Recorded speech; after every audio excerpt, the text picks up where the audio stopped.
بسم الله والصلاة والسلام على رسول الله. السلام عليكم خواتي، تحية طيبة وكبيرة جدا لكم جميعا متابعين قناة أم راين كوافير. سعيدة بلقياكم أخواتي. اليوم إن شاء الله نقدم لكم طريقة الحصول على هذا اللون الجميل بطريقة جد مبسطة. اللي كيهمو الأمر يبقى معايا حتى لآخر الفيديو. كيف العادة أخواتي، إلا كنتو كتستافدوا فعلا من محتوى قناتي أم راين كوافوز، ما تبخلوش عليا لايك الفيديو باش ان شاء الله تشجعوني نزيد نعطيكم الجديد. ان شاء الله ندوزو الطريقه. هنا عندي خصله لون نحاسي، غادي نعملوا لها سحب لون الى درجه رقم 8 او 9. هنايا غنستعمل البلوندور الازرق، هاد لا مارك ديال شوارزكوف الازرق، فيها البلوندور الازرق والابيض وحتى البنفسجي. يعني ان شاء الله في الفيديوهات المقبله نشرح لكم الدور ديال كل بلوندور، لان البلوندور الجديد اللي حاليا كاين في الاسواق فيه نسبه من المصححات.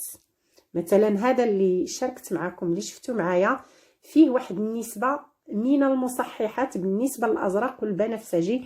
ان شاء الله هادشي كله غنذكروا لكم وغنشاركوا معكم في الفيديوهات المقبله. هنا غنستعمل البلوندور الازرق، كناخدو كيلا بلوندور و2 كيلات اوكسيدون على حساب كثافه الشعر ديالكم، وكنزيدو معاهم سنتيم من المصحح الازرق، وكنزيدو معاهم شويه من المنتج للحمايه.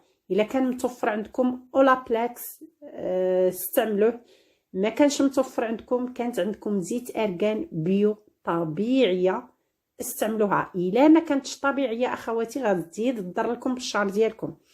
بالنسبه للاخوات المغربيات موجوده زيت ارغان، خاصه الناس ديال اكادير سوس، موجوده طبيعيه كتصاب على اليد، كنصحكم بها اخواتي. والناس اللي ما متوفرش عندهم يديروا اولابلكس. من بعد ما كنزيدوا الحمايه وكنديروا نفس الاوكسيدون البلوندور، كنخلطوا المنتج جيدا، كنطبقوا على الخصله ديالنا الماكسيموم من 30 حتى 40 دقيقه.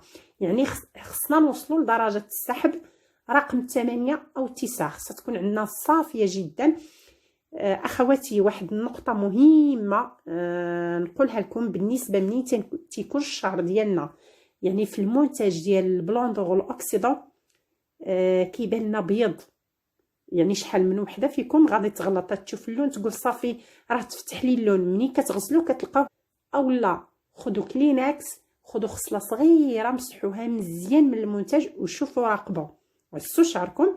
منين توصلوا لدرجه اللون اللي بغيتو الشعر وتلقاو اللون البرتقالي مازال عندكم وتعاودوا عاوتاني مره اخرى. اتفقنا؟ نتمنى ديروا بهذه المعلومات هذه، لان بزاف ديال الاخوات اللي دخلوا عندي تيقولوا لي ملي تيكون الشعر في المنتج كيبان بيض، كيتغسل كيبان فيه الاصفر اولا البرتقالي. لهذا ما نغسلوش الشعر ديالنا حتى نتاكدوا انه فعلا وصل للدرجه اللي بغينا ديال التفتيح. من بعد اخواتي ما دازت هنا 35 دقيقه. شوفوا اللون، يعني تحصلت. هانتوما شوفوا معايا كي كيبان هنا في المنتج بيض، غادي نغسلو غادي يولي عندي اصفر فاتح جدا.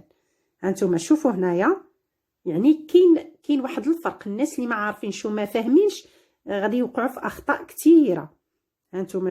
هانتوما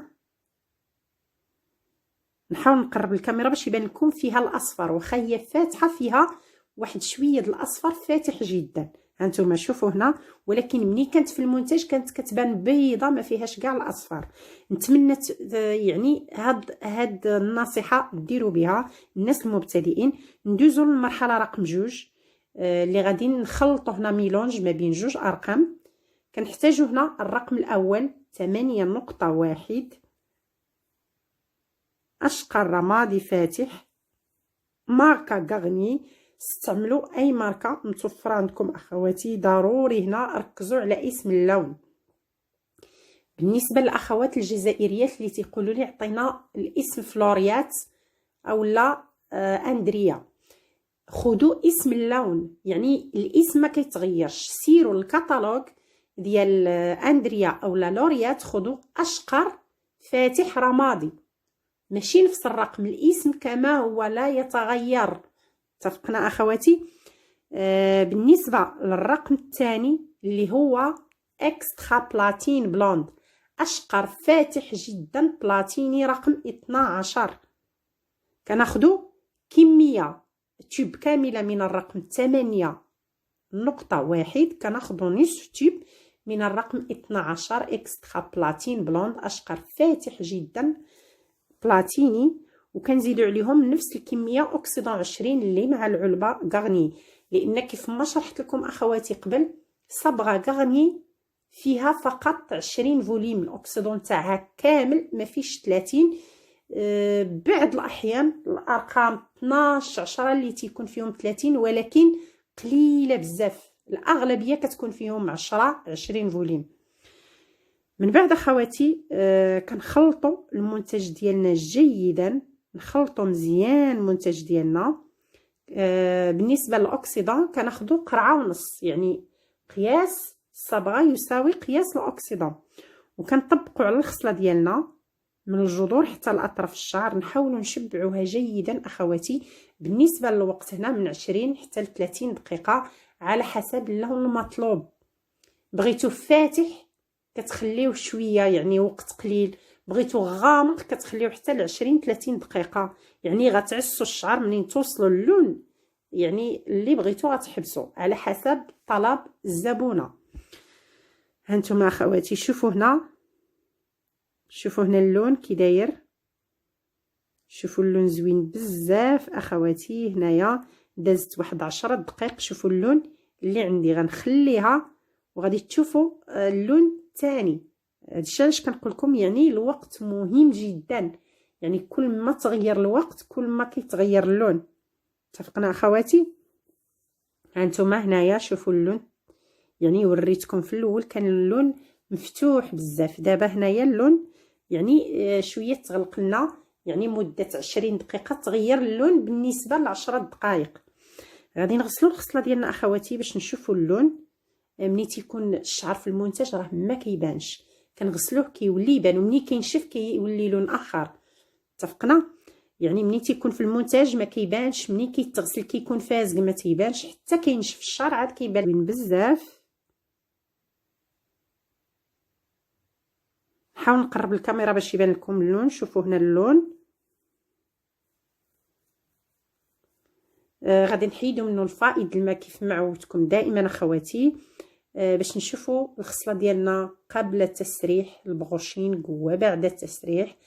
كيف ما عودتكم دائما اخواتي كنشارك معكم جميع الخطوات من الاول حتى الاخير. انا كيف ما تنقول لكم دائما تنعطيكم لا باز في خصله، وانتم تبعوا نفس الخطوات على الشعر كامل. بالنسبه للناس اللي عندهم شعرهم اسود او لا غامق ممكن يديروا نفس الطريقه اللي شاركت معاكم، ويعني ديروا مراحل سحب اللون اولا ديروا لي ميش بالبوني وتبعوا نفس الخطوات فوق البوني.